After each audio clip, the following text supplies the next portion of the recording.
Olá pessoal, eu queria trazer aqui para vocês uma reflexão a partir de um artigo que eu li no site do Diário do Centro do Mundo, que o Diário do Centro do Mundo tem também assim um canal, um canal no YouTube que vocês podem estar assistindo, que é bem interessante, porque faz parte assim do que nós chamamos hoje da mídia alternativa, né?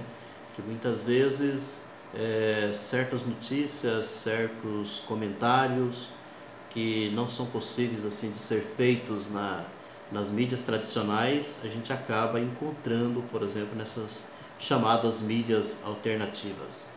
Eu vou passar aqui a leitura do artigo que eu falei para vocês, e posteriormente eu vou fazer assim o meu comentário, né, o que eu acho, né, desse artigo. O título do artigo é assim: quem é e para que serve o padre a favor das armas cuja reflexão Bolsonaro recomenda? Foi um artigo escrito por Kiko Nogueira no Diário Centro do Mundo.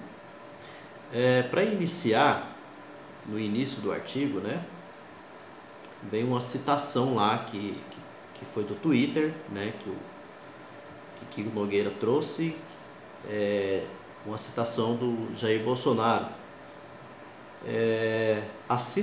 Segundo Jair Bolsonaro, né, assista a reflexão do padre Paulo sobre o assunto. Padre Paulo Ricardo: se é verdade que os cristãos buscam a paz, isso não significa que eles sejam pacifistas. Neste vídeo, descubra o que a Igreja ensina sobre o desarmamento e a legítima defesa. Aqui situando aqui um vídeo, né, que foi gravado pelo padre Paulo Ricardo, que o Bolsonaro, né, tá na realidade assim situando, né, a partir desse vídeo, aonde num certo sentido há assim uma defesa, né, uma defesa de que essa questão dos cristãos não pacifistas, né, dos cristãos que pregam a paz, mas não o pacifismo, né, de uma certa maneira o cristão ele poderia defender, né, ou se defender ou qualquer coisa assim, tá?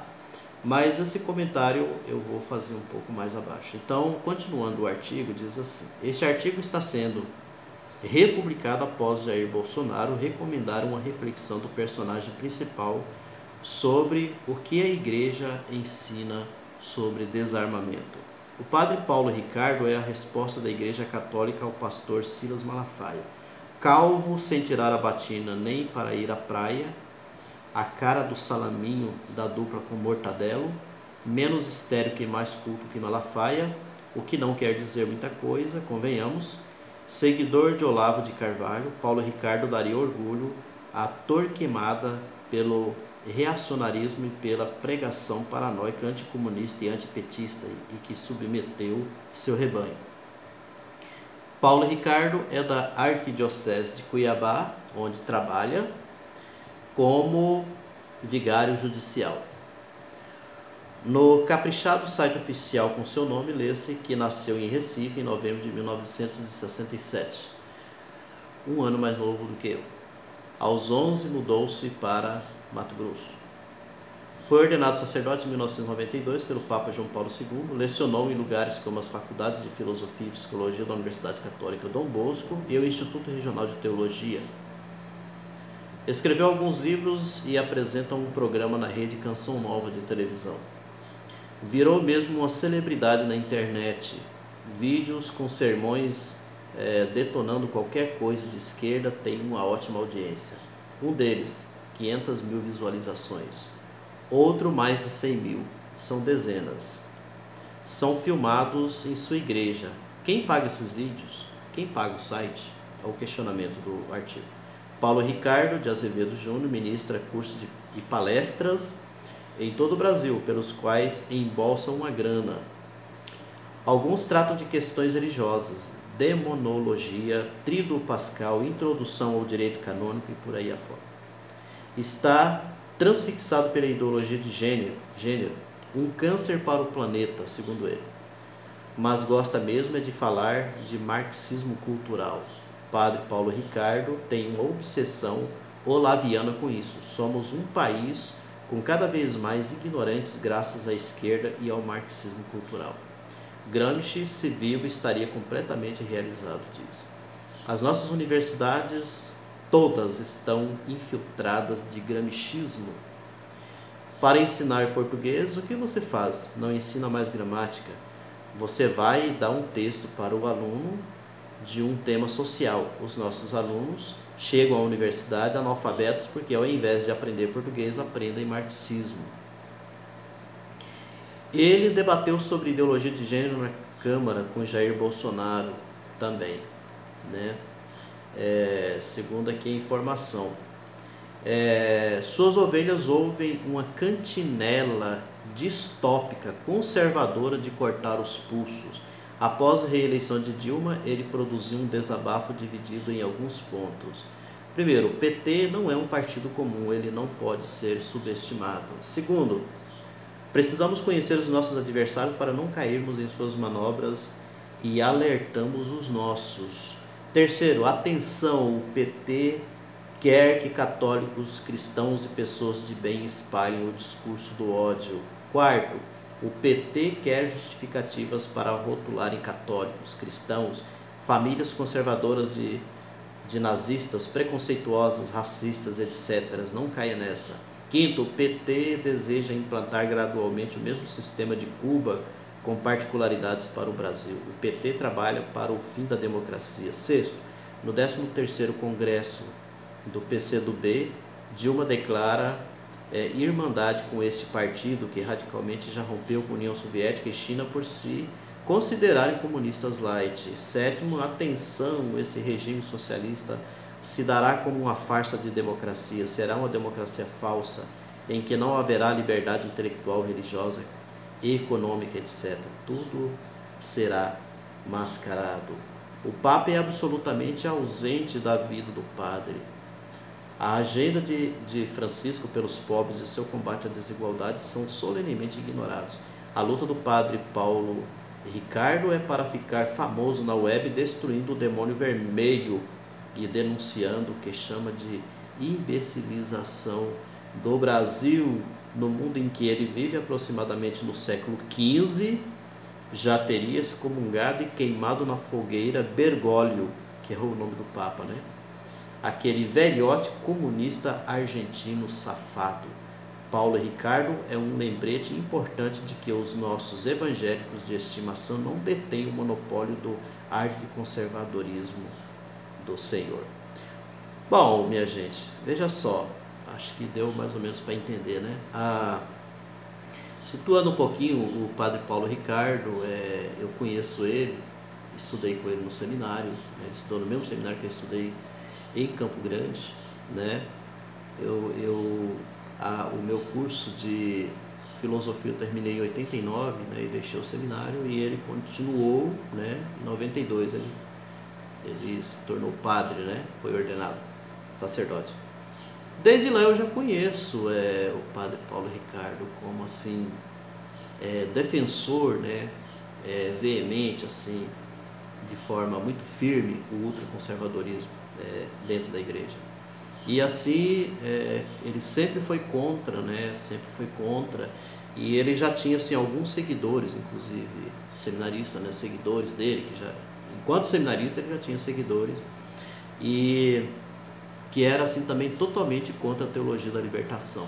Naquele tempo estava no auge assim muito forte o Leonardo Boff, né?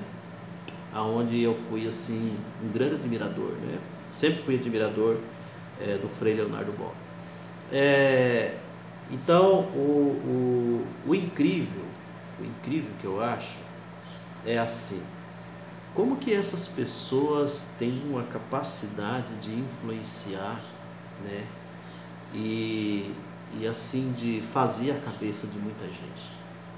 E o Padre Paulo Ricardo, até hoje, eu sei muito bem, tem padres, conheço padres, né, que foram alunos seus e que seguem à risca, né? Seguem à risca o seu formato, a sua ideologia, né, religiosa. Assim, ele tem um formato, né, uma maneira, por exemplo, de celebrar, né, que a gente considera assim um tipo de celebração bastante arcaica, né, que não está tão em moda, que ela é um tipo de celebração que, mais em momentos assim de quando a igreja está celebrando alguma festa religiosa ou qualquer coisa assim, que você tem esse tipo de celebração, né? Que é muito aquela de muito incenso, muito, né? Que muitas vezes a gente vê assim que alguns padres eles fazem esse tipo de celebração. Então, como eu disse assim, a capacidade que tem, né, de influenciar. E aí, assim como ele, né, o Padre Paulo Ricardo, durante esse período agora da campanha eleitoral do Bolsonaro, foi assim muito evidente, né, uma grande quantidade, inclusive, de padres, inclusive padres jovens, é bom que se diga isso, né, padres jovens, que foram assim defensores, né, do Bolsonaro, e que defenderam assim o pensamento bolsonarista, né?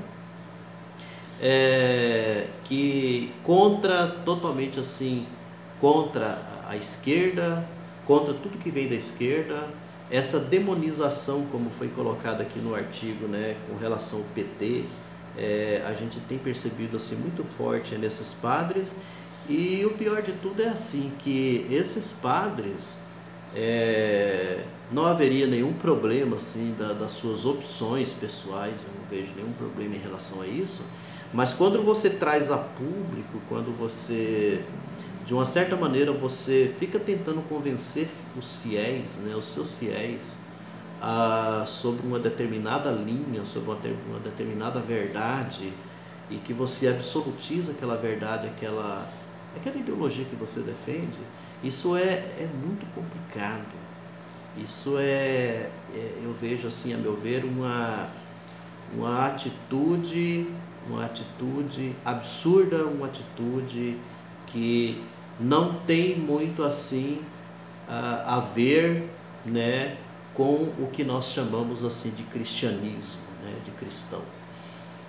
Quando eu vejo assim atitudes como essas, a meu ver, assim, essas pessoas elas são assim uma espécie de cristãos fajutas, né? Ou um tipo de cristãos assim que talvez um Jesus Cristo que foi inventado por elas, né? Porque é muito evidente assim que Jesus Cristo ele defendeu a paz, né? A não ser que os escritos da Bíblia que eu li, né, os escritos dos evangelhos que eu li foram escritos falsos, não foram verdadeiros. Isso está assim em todo o evangelho, se vocês assim notarem, né? Basta você ver naquele momento em que os soldados que chegam para poder, quando Jesus está lá no jardim, né, do Getsemane, né, que à noite, né, quando chegam os soldados para poder prendê-lo, para poder pegá-lo, né, São Pedro vai e corta a orelha dele e ele vai, né, coloca a orelha de volta, aquela coisa toda. Mas tem várias situações, né, o que fica muito evidente é que o cristianismo não defende de maneira nenhuma. O cristianismo defende a paz, o cristianismo não está a favor da violência, o cristianismo não está a favor do ódio, né? E aí eu vou passar também aqui, compartilhar com vocês o vídeo que está aqui, o vídeo em que tem uma palestra, né, do Padre Paulo, e aonde ele fala assim uma coisa assim que, a meu ver, absurda, né? E quando ele fala assim a respeito da criança, né, que a criança, que não há nenhum problema que as crianças usem armas de brinquedo, né, que aquilo é só uma questão moral, né, que os pais precisam que a criança com arma de brinquedo, ensinar que elas são defensoras, que elas são assim, tipo assim, que elas vão ser cristãs, mas que não significa que é um cristianismo pacifista como ele vem colocando. E aí tem uma série de coisas lá do vídeo que eu vou passar para vocês, eu vou deixar que vocês tirem a conclusão de vocês. Mas é bom que a gente tenha consciência de que sobre essa questão das armas de brinquedo com as crianças, a psicologia infantil já tratou muito disso, né? Você tem uma série de escritos, né, a respeito disso, o perigo que há das crianças, dos pais de repente colocar nas mãos das crianças esses tipos de brinquedo, né, de arma de fogo. Mas enfim, fica assim lá no fundo, né, que muitos desses religiosos, é incrível, né, defende de uma certa forma assim o uso de arma. O uso de arma para se defender, quer dizer, falta-se um aprofundamento muito grande do que na realidade o uso de arma de fogo, de graves problemas que traz para a nossa sociedade. A justificativa de que os bandidos usam arma de fogo não é uma justificativa. A polícia sim, né? A polícia está aí para nos defender, né? Penso assim que gostaria, né, que vocês refletissem muito sobre isso, tá? E é esse tipo de notícia que eu queria e esse tipo de reflexão que eu queria trazer hoje aqui para vocês. Grande abraço e até uma outra vez.